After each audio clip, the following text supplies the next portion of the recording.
Hello. હાલો. હા બોલો. મારે વાત કરવાની હતી તમારી સાથે. કોણ બોલો? હું વિશ્વાસ જાડેજા બોલું છું. હા હા બોલો બોલો. મારી સાથે કેમ થયો છે એના વિશે તમારી જોડે વાત કરવાની છે. ઓકે, તમને ક્યાંથી રેફરન્સ મળ્યો મારો? મેં તમારા વિડીયો જોયેલા છે યુટ્યુબ ચેનલમાં. હમ હમ હમ. તો મેં તપાસ કરાવી અને એ પ્રમાણે ગોત્યો છે. બરાબર છે. ઓકે, શું થયું તો હતું તમારી જોડે? મારે એકચ્યુઅલીમાં હું એક આઈટી પ્રોફેશનલમાં વર્ક કરું છું. ઓકે, અત્યારે રિસન્ટલી તમે આઈટીમાં જોબ કરો છો? હા. અને એટલે સ્કેમ મારે મારો સ્કેમ હા તમારે આઈટીમાં જ થયેલો છે? હા મારે આઈટીમાં સ્કેમ થયેલો છે. ઓકે. એકચ્યુઅલમાં મારી સાથે આવું પાસ્ટની કંપનીમાં થયું છે. કરન્ટલી તો મેં કંપની ચેન્જ કરી નાખી છે. બરાબર છે. મતલબ હવે કે ત્યાં પેલા તમે જે કંપનીમાં હતા ત્યાં તમારી જોડે સ્કેમ થયો હતો? હા ઓકે ઓકે, બહુ શું થયું હતું ખરાબ ત્યાં? રીતે સ્કેમ ચાલે છે અત્યારે ત્યાં. ઓકે, શું થયું હતું? કઈ જગ્યાએ સ્કેમ થયો હતો તમારે? હું કંપનીનું નામ તો રિવીલ નહીં કરું, પણ હું જુનાગઢમાં આવેલી છે કંપની એ કહીશ ને હું ખુદ જુનાગઢનો રહેવાસી છું. બરાબર છે. ઓકે, કઈ વાંધો નહીં. મતલબ તમારો કહેવાનો મતલબ એમ છે કે ભાઈ મારી હારે જે ફ્રોડ થયો એ બીજા હારે ના થવો જોઈએ. હા, કારણ કે મેં તમારા યુટ્યુબનો વિડીયો જોયો તો મને એવું લાગ્યું કે હું મારો એક્સપિરિયન્સ શેર કરીશ તો બીજાને કામ આવશે. ના, 100% વાત છે, કારણ કે આપણી હારે જે થાય છે એ બીજા લોકો જોડે ન થાય. હા. ઓકે, શું ફ્રોડ થયો હતો તમારી જોડે? તો એમાં સિચ્યુએશન એવી હતી કે હું તમને સૌથી પહેલેથી માંડીને વાત કરું, જો તમારી પાસે ટાઈમ હોય તો. ના ના, પાકું પાકું કયો. હતું એવું કે મારા ફાધરને હાર્ટ એટેક આવેલો, એટલે હું પેલા રાજકોટ જોબ કરતો હતો આઈટીમાં. બરાબર છે. એ બાદ મારે એવું થયું કે અહીંયા જોબ ક્વિટ કરી હમ અને હમ. જવું પડ્યું જુનાગઢ. બરાબર છે. કારણ કે અમે મૂળ ત્યાં છે. એટલા માટે મારે ત્યાં જોબ મેળવવા માટે જવું પડ્યું. હા, બરાબર છે. તો ત્યાં મેં જોબ ગોતી મારી રીતે. હમ અને હમ કન્ડિશન એવી હતી કે મેં એ લોકોને હા પાડી દીધી કે ભાઈ તમે મને 3 મહિના હમ. માત્ર 3,000 સ્ટાઇપન્ડ આપજો ઓકે. અને હું રહેવા તૈયાર છું એ રીતે. મતલબ તમે રાજકોટ હતા એ પેલા આઈટી કંપની હતી? હા, પેલા એ પણ આઈટી કંપની જ હતી. અને જુનાગઢ તમે સ્વિચ છે એ પણ આઈટી કંપની જ હતી? હા, એ પણ આઈટી કંપની જ હતી. અને ઇવન મેં ઓકે જુનાગઢમાં રોલ પણ મારો સ્વિચ કરી નાખ્યો, જોબ ઓકે રોલ પણ. ઓકે, તો ત્યાં કયા જોબ રોલ ઉપર તમે જોઈન થયા હું હતા? ક્વોલિટી એનાલિસ્ટના જોબ રોલ પર ત્યાં જોઈન થયો હતો. ઓકે, ક્યુએમાં? હું પહેલા ડેવલપર હતો. બરાબર. હવે એ લોકોએ મને એ રીતના પ્રોમિસ કરેલા કે આફ્ટર 3 મંથ્સ હમ હમ સ્ટાર્ટિંગ સેલરી 11-12,000 હશે. 12,000 તો મને કીધા હતા. હમ. અને બરાબર. જેમ મારે 1 મંથનો જ્યારે ટ્રેનિંગ પીરિયડ પહોંચ્યો, 1 મંથનો 3માંથી હમ. 1 મંથ કમ્પ્લીટ થયું, ત્યારે બરાબર. એ લોકોએ એ રીતનું કીધું કે હવે તમારો 8 થી 12,000 વચ્ચે ગમે એટલો હશે. હવે ત્યાં તો અમે બોન્ડ પણ સાઇન કરી લીધો હતો, એટલે ઓકે મને સમજાઈ ગયું કે ચલો આ કદાચ 10 કે 10.5 આપશે આપણને.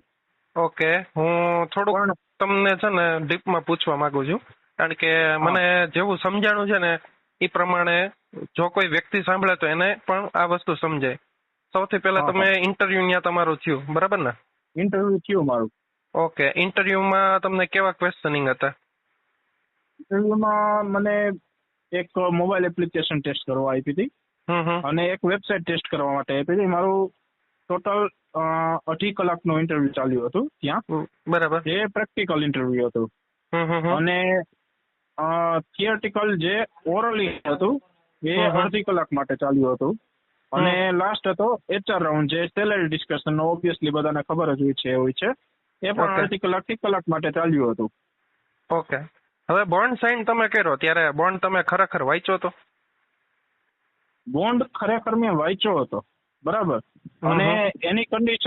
એની કન્ડિશન પ્રમાણે હું સહમત હતો. મતલબ કે પણ બોન્ડ કેવડો હતો તમારો? બોન્ડ મારો 75,000 નો હતો. ના, 75,000 નો બોન્ડ હતો, પણ કેટલા પીરિયડ માટેનો હતો? 1 વર્ષનો હતો? 2 વર્ષ માટેનો બોન્ડ હતો. મતલબ એમાં ટ્રેનિંગ પીરિયડ ઇન્ક્લુડ હતો તમારો? ના, એમાં ટ્રેનિંગ પીરિયડ ઇન્ક્લુડ નતો. ઓકે, 3 મહિના પ્લસ 2 વર્ષ, મતલબ કે 2.5 વર્ષનો હા, બોન્ડ થયો. બરાબર. નોટિસ 2.5 પીરિયડ વર્ષનો અલગ બોન્ડ હશે ને થયો. પાછો? નોટિસ પીરિયડ શું એમાં જ ઇન્ક્લુડ હતો. ઓકે, બોન્ડમાં નોટિસ પીરિયડ ઇન્ક્લુડ હતો, મતલબ કે બોન્ડ તમારો હા પૂરો થાય એ પહેલા તમે નીકળી શકો, એવું હતું? હા હા, એ રીતનું. ઓકે, મતલબ કે 2 વર્ષ પ્લસ 3 મહિના, બરાબર ને? હા, 100%. બરાબર છે. તો તમે જ્યારે બોન્ડ સાઇન કરી ત્યારે તમને સ્ટાઇપન્ડ 3,000 રૂપિયા આપતા હતા, કંઈ પણ 3,000 રૂપિયા આપતા હતા. અને ત્યારે પ્રોમિસ કર્યું હતું કે ભાઈ તમને 8 થી 12,000 રૂપિયા આપશે. હા, એવું પ્રોમિસ કરેલું મને. ના સોરી, તમને પેલા 11 થી 12,000 નું કીધું હતું ને? હા, અને બીજા પેલા મહિને એટલું તમને કીધેલું. એવું કીધું, 8 થી 12 ની વચ્ચે હા, તમને કોઈ 100%. પણ તમારા પરફોર્મન્સ ઉપર આપશે. હા, બરાબર. ઓકે, તો પછી શું થયું? એ બાદ મારે એવું થયું કે એ લોકોએ મને આ રીતનું પ્રોમિસ કરેલું કે ભાઈ 8 થી 12,000 વચ્ચે આપશું. એટલે મેં એ હમ. લોકોને ક્લિયર કરેલું કે ભાઈ મારે મિનિમમ 10 થી 11,000 જોશે, બાકી બરાબર. હું ઇન્ટરેસ્ટેડ નથી. હમ. એ રીતનું મેં કીધેલું એમને. તો એ બરાબર. લોકોએ મને ત્યારે બી કીધેલું કે ના, તમારું પરફોર્મન્સ છે એટલે તમને અમે 11,000 તો આપશું જ, બરાબર. બધું કીધું. હમ. પણ આફ્ટર 3 મંથ જ્યારે મારી ટ્રેનિંગ પૂરી થઈ હમ. અને સેલરી ડિસ્કશન નું આવ્યું, ત્યારે મને HR એવું કીધેલું કે તમારી સ્ટાર્ટિંગ સેલરી 8,000 રહેશે ને ઇન હેન્ડ તમારી સેલરી હમ. 7,800 સમથિંગ રહેશે. બરાબર. સમથિંગ 8,000 ટેક્સ માં? ચૂકવાતા. ઓકે, 8,000 માં 700-800 તમને આપશે. હા, એ રીતનું. બરાબર. તો અને હા, તો તમે એમને એમ ન કીધું કે ભાઈ તમે કીધું તું મારું પરફોર્મન્સ સારું છે, 11,000 નું તમે હા, મને મેં વાત એમને કરેલી? કીધેલું. મેં હમ. એમને આ રીતે વાત કરેલી. એમને હમ. કીધું કે તમારે જે રીતનું કામ જોઈએ છે એવું તમારે કામ નથી. ઓકે. જે એકદમ ખોટી વાત હતી એ સમયે, પણ મારી પાસે કઈ ઓપ્શન નતો એટલે ત્યારે મેં એક્સેપ્ટ કરી લીધું. ચલો, બરાબર. હમ. પછી બરાબર. ત્યારે મેં કીધેલું, ત્યારે બોન્ડ ટાઈમે જ પૂછેલું કે ઇન્ક્રીમેન્ટ કઈ રીતે હશે. તો મેં કીધેલું કે ઇન્ક્રીમેન્ટ તમારું હમ. નક્કી ના હોય. બરાબર. મહિને ફી હોય, 15 દિવસે એવી તમારું ઇન્ક્રીમેન્ટ આવી જાય, સારું પરફોર્મન્સ હોય તો 2 મહિને હમ. આવે, 3 મહિને આવે, 6 મહિને આવે, વર્ષે આવે. હમ. એટલે અને મને HR કોઈ પણ નંબર્સ નતા કીધા કે તમારું આટલા પર્સન્ટ હશે કે આટલા પર્સન્ટ, બરાબર.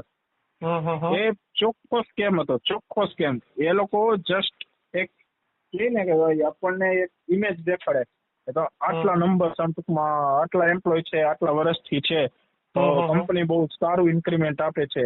પણ હમ. એકચ્યુઅલીમાં એવું ગ્રાઉન્ડ હતું નહીં. ગ્રાઉન્ડ લેવલે હકીકત બીજી ચાલતી હતી ત્યાં. બરાબર. તો એવું કઈ બોન્ડમાં સ્પેસિફિક લખ્યું નતું કે તમારો પીરિયડ આ છે, બરાબર, આ સમયથી તમે જોબ સ્ટાર્ટ કરો તો 6 મહિના પછી વર્ષ પછી તમારું ઇન્ક્રીમેન્ટ થશે? નહીં નહીં નહીં નહીં, એ લોકોએ કંઈ જ ચોખવટ પાડી નથી. બરાબર. કારણ કે અને એ લોકો પોતાની સેફ સાઈડ માટે એમ્પ્લોયને પૂરી રીતના શોષણ કરે છે. બરાબર. 3 મહિનાની તમારી ટ્રેનિંગ પીરિયડ હતી, બરાબર. 3 મહિનામાં હા, કેટલા સમય પછી તમે લાઈવ વર્ક કરવા મળ્યા હતા? 3 મહિનાની જે મારી ટ્રેનિંગ પીરિયડ હતી ને, એમાં 1 મંથ પછી જ હું લાઈવ વર્કમાં જોડાઈ ગયો હતો.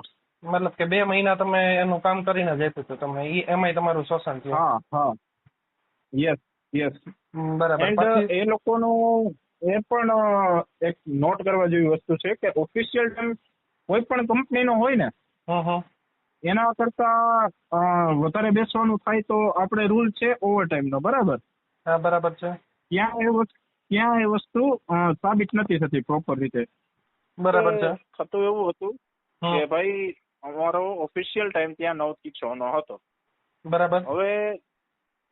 હવે ઇસ્યુ એવા આવતા હતા કે કોઈ પણ પ્રોજેક્ટ ડિલિવર કરવાનો આવે કે કંઈ પણ બાકી રહી જાય, કારણ ડેવલપર સાઈડથી રહી ગયું હોય, પછી ટેસ્ટિંગમાં ટાઈમ ઓછો મળ્યો હોય, તો તમારે સાંજે બેસીને કામ કરવાનું. હવે મને એ વસ્તુ નથી સમજાતી કે કોઈ પણ કંપની ક્લાયન્ટને એ રીતે POC મતલબ પ્રોમિસ ઓફ કમ્પ્લીશન કઈ રીતે દઈ શકે કે જ્યારે એની કંપનીમાં માત્ર 2 જ ટેસ્ટર હોય, એ પણ 30-35 ડેવલપર વચ્ચે, બરાબર. અને પ્રોજેક્ટ તો કે 20 થી 22 પ્રોજેક્ટ. બરાબર છે. મતલબ એને ખબર છે પાઇપલાઇનમાં છે અને ઓન પ્રોગ્રેસ પણ છે અને ડિલિવરી વાળા પણ છે, બરાબર? તો બધાનું મેનેજમેન્ટ જોયા વિના પ્રોમિસ આપી દે. 100%.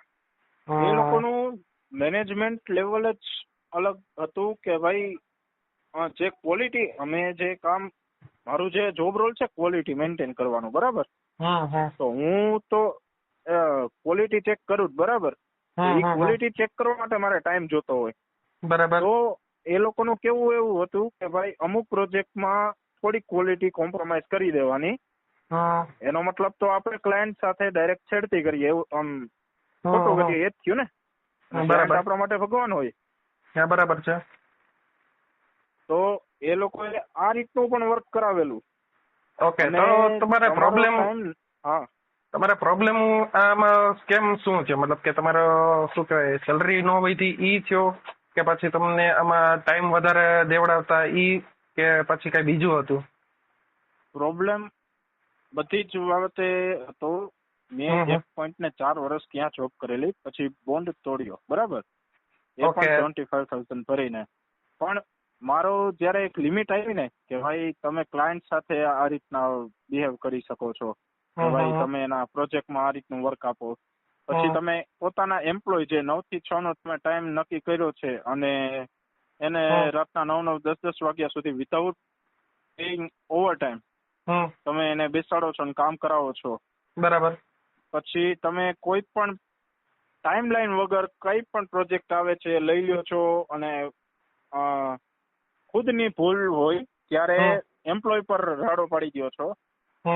પછી તમે જે માર્કેટમાં પ્રાઇસ ચાલે છે કે જે ભાઈ સેલેરી ચાલે છે એના કરતા 50% સેલેરીમાં કોઈ પણ એમ્પ્લોયને શોષણ કરો છો. આ બધું થયું ત્યારે મારી લિમિટ આવી ત્યાં. એટલે મતલબ તમે 1.5 વર્ષ ત્યાં જોબ કરી, ત્યાં સુધીમાં તમારું કોઈ મતલબ કે 8,000 માં જ કામ કર્યું તો કઈ વધાર્યું હતું એને? નહીં, જ્યારે સ્ટાર્ટિંગ મારી સેલેરી 8,000 થઈ એના 2.5 મંથ પછી મને ફર્સ્ટ ઇન્ક્રીમેન્ટ મળ્યું મારું, બરાબર, જે હતું 1,500 રૂપિયાનું, બરાબર. એટલે મારી સેલેરી થઈ 9,500, બરાબર. હા, 9,500 જે મારી સેલેરી થઈ એના 4 મહિના પછી મારી સેલેરી પાછી વધી, બરાબર. એ સેલેરી પાછી 1,500 વધી, બરાબર છે. એ સેલેરી થઈ 4 મહિના પછી 11,000 ટોટલ, બરાબર? એટલે કે તમારે 3 મંથની જે ટ્રેનિંગ પ્લસ 3 મંથ પછી જે સેલેરી વધી મારી એટલે 6 મહિના અને 4 મહિના બીજા એટલે 10 મહિના પછી જે મારે સ્ટાર્ટિંગ સેલેરી 11,000 હોવી જોઈએ એ મને 10 મહિના પછી ઓલમોસ્ટ 1 વર્ષ થવા આવ્યું ત્યાર પછી મને મળી. ઓકે, એના પછી એક ઇન્ક્રીમેન્ટ થયું તો તમારું? એના પછી લાસ્ટમાં જે મારું ઇન્ક્રીમેન્ટ થયું એ એના 4.5 મંથ પછી થયું. એટલે કે મારે ત્યાં કમ્પ્લીટ થઈ ગયા હતા 1.2 વર્ષ અને ત્યારે મને 2,000 રૂપિયાનું ઇન્ક્રીમેન્ટ મળ્યું. બરાબર. એ સેલેરી મારી થઈ 13,000 રૂપિયા, બરાબર? ઓકે, હા, બરાબર. જે ટાઈમે હું નીકળવાનો હતો એ ટાઈમે. ઓકે, મતલબ તમે બોન્ડ ક્રેક કર્યો હતો ત્યાં પછી? હા, 1.3 વર્ષ સમથિંગ થયા ત્યારે મારી 13,000 રૂપિયા સેલેરી થઈ અને જે મારી હાથમાં 13,000 સેલેરી આવવાની હતી, બરાબર, એ જ મંથે હું નીકળો. બરાબર. તો બોન્ડ ક્રેક કર્યો તો એ લોકો કઈ બોલ્યા નહીં તમને? બોન્ડ ક્રેક કર્યો એટલે પેલા મને ધમકી આપવામાં આવી, બરાબર, કે તમે આ રીતે બોન્ડ ક્રેક ન કરી શકો, તમારા ઘરનું ન ચાલે, તમારા બાપુજીની કંપની નથી, આવા વર્ડ્સ જે આઈટી પ્રોફેશનલમાં ક્યારેય નો યુઝ કરવાના હોય એવા વર્ડ્સ યુઝ કરવામાં આવ્યા હતા. બરાબર છે. મતલબ કે ખુલ્લી ધમકી જ આપતા હતા તમને? ખુલ્લી ધમકી. પછી મને સમજાવવામાં આવ્યું, એ 2 પર્સન બેઠા હતા, સીઈઓ અને ફાઉન્ડર.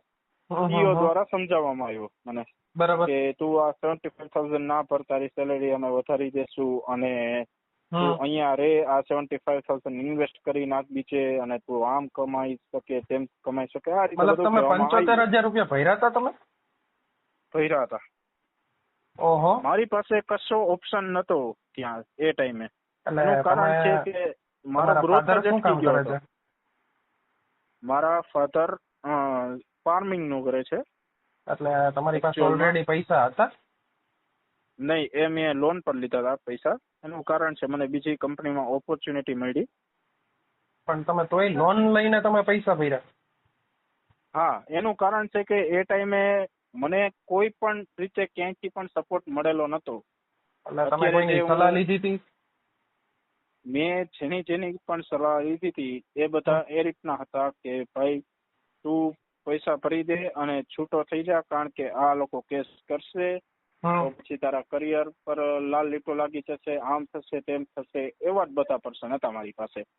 મને કોઈ માર્ગદર્શન દેવા વાળું હતું નહીં કે ભાઈ કન્ઝ્યુમર કોર્ટમાં જઈએ તો તારા પક્ષમાં ફેસલો આવે કે ભાઈ તું સાચો પડે, એવું કોઈ હાથ પકડવા વાળું નતું ત્યારે. બરાબર છે. હવે જો મારી પાસે એ ટાઈમે તમારી જેમ કોઈ વ્યક્તિ હોત કે ભાઈ આ રીતનો કોઈ યુટ્યુબ ચેનલ હોત કે જેના થ્રુ મને ખબર પડે એકચ્યુઅલમાં શું કરવું જોઈએ, તો કદાચ મેં 75,000 નો ભર્યા હોત ને બચી ગયા હોત મારા એ પૈસા. બરાબર. એટલા માટે મેં તમને કોન્ટેક્ટ કર્યો અને ફોન કર્યો કે આ રીતનું જે સ્કેમ ચાલે છે એ તમે એક્સપોઝ કરો થોડુંક. બરાબર છે. બટ એ લોકોએ એવું શું કીધું કે 75,000 નહીં ભરો તો તમારી યારે શું થશે એમ? મને એ લોકોએ એ રીતનું કીધું કે 25,000 ના ભર્યા ને એ લોકોએ ચેક સબમિટ કર્યો, ચેક બાઉન્સ થયો એટલે એ લોકો લીગલી પોલીસ એક્શન કમ્પ્લેન કરી શકે, બરાબર. અને બીજું હું ત્યાં મજબૂર હતો કે એ લોકોએ મારી પાસે ત્યારે હું બોન્ડ સાઇન કરતો હતો ત્યારે વિડીયો બનાવડાવી લીધો કે હું મારી મરજીથી બોન્ડ સાઇન કરું છું. અને ત્યારે હું ખૂબ મજબૂર હતો. જેમ મેં તમને શરૂઆતમાં કીધું કે મારા ફાધરની હેલ્થના ઇસ્યુના લીધે મારે જુનાગઢ આવવું પડે એમ હતું. મારી પાસે કઈ ઓપ્શન નતો, કારણ કે હું એમનો એકનો એક સન છું. જો સૌથી પહેલા કોઈ પણ વ્યક્તિ આપણી જેથી છે ને બોન્ડ ના કરાવી શકે. બોન્ડ કરાવે તો આવડો મોટો બોન્ડ હોય નહીં.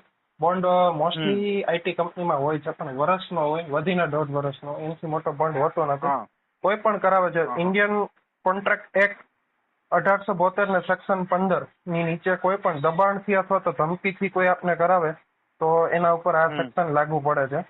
અને અંડર સેક્શન 16 જો કોઈ પોતાની સત્તા અથવા પ્રભાવનો ગેરલાભ લઈને આપણી પાસે સહી કરાવે તો એ પણ કરાર પડકારી શકાવે છે. મતલબ કે આપણે એની સામે પડકાર કરી શકીએ છીએ સેક્શન 16 ની અંડરમાં. બરાબર. તો આપણે એના સામે છે ને ગુનો કરાવી શકીએ કે ભાઈ મારી યારે આ થયું છે, પણ ત્યારે તમને કોઈ આવી રીતે હેલ્પ કોઈ આઈડિયા નહીં આપ્યો. પ્લસ જો તમે 75,000 ન ભરો તો તમારું નુકસાનમાં શું હતું? તમારી સામે એ કેસ કરે એટલું જ હતું ને? એક કેસ કરે અને મારું જે લિવિંગ સર્ટી છે અને એ બધું સ્ટોપ થઈ જતું હતું ડોક્યુમેન્ટમાં. મતલબ તમારા ડોક્યુમેન્ટ ત્યાં જમા હતા? હા. બરાબર છે. તો આને કેટલો ટાઈમ થયો? આ તમારી જોડે સ્કેમ છે એને કેટલો ટાઈમ થયો? આ સ્કેમ થયો એને મારે હમણાં 8 મહિના થઈ જશે. બરાબર છે. તો હજી તમે લોનના હપ્તા ભરતા જશો ને? હા, હજી લોનના હપ્તા ભરીએ છીએ, ના છૂટકે. બરાબર છે. બટ કોઈ દિવસ છે ને આવડો મોટો પેલા 2 વર્ષનો બોન્ડ કોઈ દિવસ સાઇન નહીં કરવાનો. અને સાઇન કરો તો બહુ શાંતિથી આખો બોન્ડ વાંચવો જરૂરી છે. બોન્ડ વાંચવાનો, એની અંદર કેટલી બધી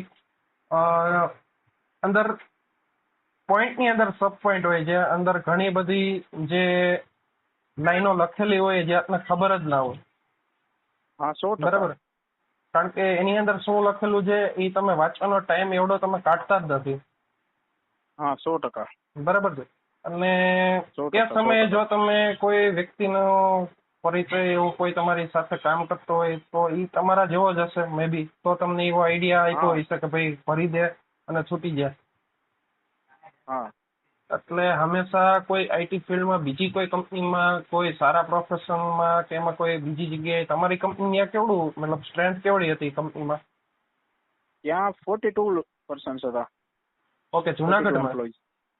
જુનાગઢમાં. બરાબર. તો સારું કહેવાય. બાકી મને એવું હતું કે જુનાગઢમાં છે એટલે બહુ નાની કંપની હશે. નહીં, આમાં એ જ તો હું તમને કહું કે નામ બળે દર્શન છોટે એના જેવું કામ હતું. ઓકે. બરાબર. પણ હંમેશા છે ને કોઈ એવા વ્યક્તિનો સંપર્ક કરવો જોઈએ, અથવા તો કોઈ લીગલ કોઈ એડવોકેટ હોય ને એનો સંપર્ક તમે કરો, એને પૂછો કે શું થઈ શકે છે આમાં. બરાબર. અને આપણે જે બનતી કોશિશ થાય આપણાથી એટલું સારું થઈ શકે એમ હોય તો એ કરવાની, પ્રયાસ કરવાની. બીકોઝ એ લોકો કેસ કરે ને તો જેટલું તમારે દોડવું પડશે ને એટલું જ એને દોડવું પડશે. એ કોઈ હાથ ઉપર હાથ ધરીને કંપનીમાં નથી બેઠી રહેવાના. તારીખ પડશે તો હા, તમારે બરાબર જવું છે. પડશે ને એને જવું પડશે ને જો ઈ તારીખ ન્યા પડે તો તમે કાયદેસર કહી શકો કે ભાઈ મને આ લોકો ધાક ધમકીથી મારી પાસે આવી રીતે બોન્ડ કરાવેલો છે બરાબર. કોઈ વ્યક્તિ તમારા બરાબર દબાણમાં તમારા બોન્ડ કરાવી શકતો નથી કોઈ દિવસ. બરાબર ધાક ધમકીથી કે કોઈ પણ રીતે આડકતરી રીતે કોઈ પણ રીતે કોઈ બોન્ડ કરાવી ના શકે અને બોન્ડ હંમેશા નાનો હમ. હોય છે આટલો મોટો બોન્ડ હોતો જ નથી. બરાબર 100% ભાઈ.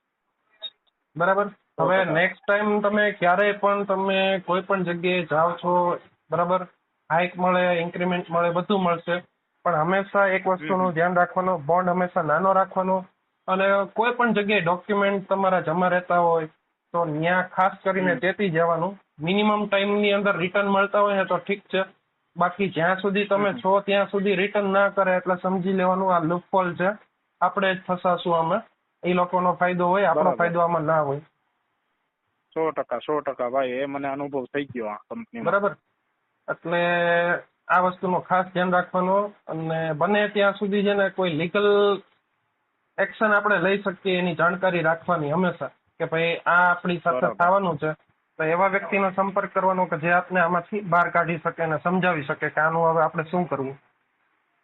બરાબર 100% ભાઈ. બરાબર. તો હવે તો આનું કઈ થઈ શકે એમ નથી કારણ કે તમે પોતે કંપનીનું નામ કહેવા નથી માંગતા બરાબર ને. હા બરાબર. મારે એટલે ડિસ્ક્લોઝ નથી તમારે કરવું એમનું નામ. હા મતલબ તમારી ઈચ્છા એવી છે કે આપણે એમ અગેન્સ્ટ કોઈ એક્શન નથી લેવી. હા કોઈ એક્શન પણ અત્યારે નથી લેવી પણ મારો એટલો જ હેતુ છે કે તમે કોઈ પણ આગળ જે આવા પર્સન છે જે ઇન્ટરવ્યુ દેવાના છે અને કોઈ કંપનીમાં જોઈન કરવાના છે એ લોકો આ બાબતનું ધ્યાન રાખે એવું મતલબ બીજા આપણું લોકો મોટિવ છે. અવેર રહે અને બીજા લોકો અવેર રહે. ને હા એ પહેલેથી એને આઈડિયા રહે કે ભાઈ આવું કઈ થતું હોય તો આપણે ધ્યાન રાખવાનું. હા. Okay thank you. તમારો ખૂબ ખૂબ આભાર અને આ હું ઓડિયો તમારો યુટ્યુબમાં મૂકું છું તો તમને કોઈ પ્રોબ્લેમ નથી ને. ના મને કશો જ પ્રોબ્લેમ નથી. બને એટલા લોકો સુધી આ ઓડિયો પહોંચાડો અને એ લોકોને અવેર કરો કે તમે લોકો ખાસ ધ્યાન રાખો આ બાબતનું. ઓકે અને જે જુનાગઢમાં કોઈ પણ આઈટી કંપનીમાં જોડાતા હોય એ લોકો ખાસ ધ્યાન રાખે કે ત્યાં કોઈ કંપની છે અને એ કંપનીમાં આવી રીતે ફ્રોડ ચાલી રહ્યો છે તો ખાસ કરીને હા એનું ધ્યાન 100%. રાખો. 100%. થેન્ક યુ ભાઈ હું તમારો આ ઓડિયો મૂકી દઉં છું. Most welcome. Thank you.